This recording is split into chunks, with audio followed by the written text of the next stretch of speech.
Good morning students. आज हम पाठ ममता से इस गद्य का वाचन करते हुए इसके प्रश्नों के उत्तर को पढ़ेंगे। सबसे पहले मैं इसका वाचन करती हूँ, आप ध्यान से सुने। रोहतास दुर्ग के प्रकोष्ठ में बैठी युवती ममता श्रवण के तीक्ष्ण गंभीर प्रभाव को देख रही है। ममता विधवा थी, उसका यौवन श्रवण के समान ही उमड़ रहा था।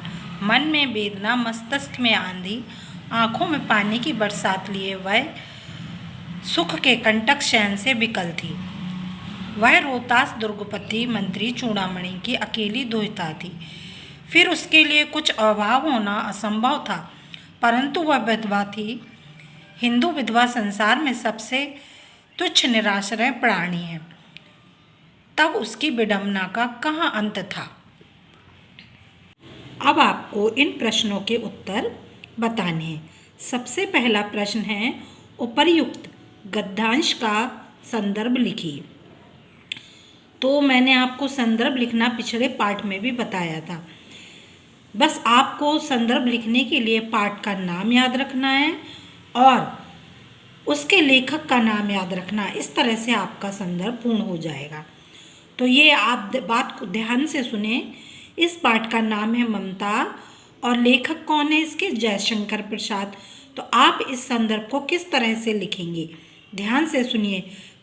प्रस्तुत गद्यांश हमारी पाठ्य पुस्तक हिंदी के गद्य खंड में संकलित ममता शीर्षक नामक पाठ से लिया गया है। इसके लेखक जयशंकर प्रसाद जी हैं। अब आपका इसमें आता है दूसरा प्रश्न, गद्यांश के रेखांकित अंश की व्याख्या कीजिए। अब आप रेखांकित अंश को फिर से देखिए। ममता विधवा थी, उसका यौवन श्रवण के समान ही उमड़ रहा था। मन में वेदना, मस्तिष्क में आंधी, आंखों में पानी की बरसात लिए वह सुख के कंटक शयन में विकल थी। कंटक माने होता है कांटे। नवयुवती ममता हिंदू विधवा थी। क्या हिंदू विधवा थी? जिसके लिए आजीवन पुनर्विवाह वर्जित था। आजीवन माने जिंदगी भर उसको दोबारा विवाह करना क्या था? वर्जित था। उसका यौवन यानी उसकी जो युवावस्था थी, उफनाती शोल नदी के समान पूरे उफान पर था। उसके मन में विधवा होने की पीड़ा, मस्तिष्क में विचारों की आंधी और आँखों में विवशता, विवशता माने बेबसी के आंसुओं की बरसात की भांति झरझर झर रहे थे। क्या आंसू? वह सुखों से परिपूर्ण थी। क्या उसके पास सुख तो बहुत सारे थे, और जो सुख थे उसको कैसे लग रहे थे? कांटों की सैया में पीड़ित अनुभव कर रही थी। मतलब उसको कैसा महसूस हो रहा था? जैसे वे कांटों की सैया पर लेटी हो। सैया माने बिस्तर पर लेटी हो। ममता भौतिक सुखों के रहते हुए भी अपने आप को इस प्रकार से बेचैन महसूस कर रही थी जैसे कि वे कांटों की सैया पर कोई व्यक्ति लेटा हुआ हो और लेटा हुआ पीड़ा से बेचैन रहता है। यदि कांटों का बिस्तर पर किसी मनुष्य को लेटा दिया जाए तो कैसा उसको प्रतीत होगा? बेचैनी का मतलब उसको एहसास होगा, बेचैन महसूस करेगा। तो इसी प्रकार से ममता के पास सारे सुख होते हुए भी उसको ऐसा महसूस हो रहा था जैसे वह कांटों की सैया पर लेटी हुई हो। अब इसके बाद आपका आता है तीसरा प्रश्न, उपर्युक्त गद्यांश में हिंदू विधवा की स्थिति कैसी है? तो आपको ये बताना है इसमें कि जो गद्यांश है इसमें हिंदू विधवा जो होती है, हिंदू विधवा स्त्री, उसकी स्थिति समाज में किस प्रकार से होती है, वो कैसे अपने आप को महसूस करती है। अब आप तीसरे प्रश्न का उत्तर ध्यान से सुने। हिंदू विधवा यानी जो हिंदू समाज में विधवा स्त्री होती है, सामाजिक बंधनों से जकड़ी हुई होती है। सामाजिक बंधन मतलब इधर नहीं जाना, उधर नहीं जाना, इधर नहीं बैठना, इससे बात नहीं करना, ये नहीं खाना, वो नहीं पहनना, इस प्रकार के जो सामाजिक बंधन होते हैं उनसे जकड़ी हुई होती है। पीड़ित मन, और उसका मन कैसा रहता है? दुखी होता है। पीड़ित मन और मस्तिष्क की भावनाओं की टकराहट से उठती आंधी में आंखों में आंसुओं की बरसात करती हुई विकल स्त्री होती है। अब तीसरे प्रश्न का आप उत्तर फिर से पुनः सुने। हिंदू विधवा सामाजिक बंधनों में जकड़ी पीड़ित मन और मस्तिष्क में भावनाओं की टकराहट से उठती आंधी से आंखों से आंसुओं की बरसात करती हुई विकल स्त्री होती है। अब आप ख नंबर का देखिए। हे भगवान, तप के लिए विपत्ति के लिए इतना आयोजन,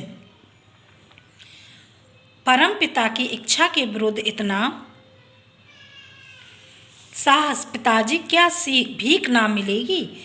क्या कोई हिंदू भूपृष्ठ पर ना बचा रह जाएगा जो ब्राह्मण को 2 मुट्ठी अन्न दे सके? यह संभव है? फेर दीजिए पिताजी, मैं काँप रही हूँ। इसकी चमक आँखों को अंधा बना रही है। अब आप प्रश्नों के उत्तर देखिए। उपर्युक्त गद्यांश का संदर्भ लिखिए। तो मैंने आपको अभी इसका संदर्भ बताया। इसका संदर्भ लिखने के लिए आपने जैसे लिखा वैसा ही पूर्ववत रहेगा, लेकिन मैं इसको फिर से आपको सुनाकर बता देती हूँ। प्रस्तुत गद्यांश हमारी पाठ्यपुस्तक हिंदी के गद्य खंड में संकलित ममता पाठ या ममता शीर्षक नामक पाठ से लिया गया है और इसके लेखक जयशंकर प्रसाद जी हैं। मैंने आपको पहले भी बताया कि सिर्फ आपको इसमें पाठ का नाम और लेखक का नाम याद रखना है और आपका संदर्भ पूर्ण हो जाएगा। अब आप दूसरे नंबर का प्रश्न देखिए। गद्यांश के रेखांकित अंशों की व्याख्या कीजिए। अब रेखांकित अंश है, हे भगवान, तप के लिए विपत्ति के लिए इतना आयोजन, परम पिता की इच्छा के विरुद्ध इतना साहस। पिता, पहले आपको इतना साहस तक इसका क्या करना है, इसकी व्याख्या आपको बतानी है। प्रस्तुत पंक्तियों में लेखक जयशंकर प्रसाद ममता के मुख से जीवन के सत्य को स्पष्ट करते हुए कहते हैं कि ममता ने झिलमिलाते हुए स्वर्णिम राशि को देखकर पिता से पूछने और उसके ये बताने पर कि उसी के लिए ये सब है, वो भौचक्की होकर कहती है, मतलब आश्चर्यचकित हो जाती है और कहती है कि हे परमेश्वर, भविष्य माने जिंदगी के लिए, विपत्ति यानी मुसीबतें आने पर उसके बचने के लिए इतना आयोजन करना क्या उचित रहेगा या ठीक रहेगा? यह तो परम पिता यानी परम पिता परमेश्वर जो है उसकी इच्छा के विरुद्ध है, यानी विपरीत है। साहस नहीं बल्कि क्या है, दुस्साहस है। ममता अपने पिताजी से कहती है कि विपत्ति काल यानी मुसीबत के समय में इससे अच्छा तो भीख मांगकर अपनी जिंदगी का जीवन निर्वाह करना ठीक है। क्या भीख नहीं मिलेगी? वो कहती है क्या मतलब भीख भी नहीं मिलेगी? क्या भविष्य में इतना इस धरती पर कोई हिंदू बचा ही नहीं है क्या? क्या बचा नहीं पाएगा जो ब्राह्मण को 2 मुट्ठी भर भी अनाज दे सके? ऐसा असंभव है, अतः इन स्वर्ण राशियों को वापस कर दो। अब आप प्रश्न नंबर 3 देखिए। उपर्युक्त गद्यांश में किस कार्य को ईश्वर की इच्छा के विरुद्ध बताया गया है? इसी प्रश्न में अथवा लगाकर ये 2 प्रश्नों में से किसी एक प्रश्न को आप करेंगे। जैसे अपने पिता का कौन सा कृत्य ममता को परम पिता की इच्छा के विरुद्ध लगा। अब इस प्रकार से इन दोनों प्रश्नों का उत्तर आपका एक ही होगा। अब आप इसका उत्तर ध्यान से सुने। ममता के पिता चूड़ामणि ने घूस के रूप में स्वर्ण राशि प्राप्त की और उसे बताया कि यह विपत्ति माने मुसीबत के अवसर, मतलब अवसर माने समय पर काम आएगा। इसी आयोजन को ममता ईश्वर की इच्छा के विरुद्ध बताया है।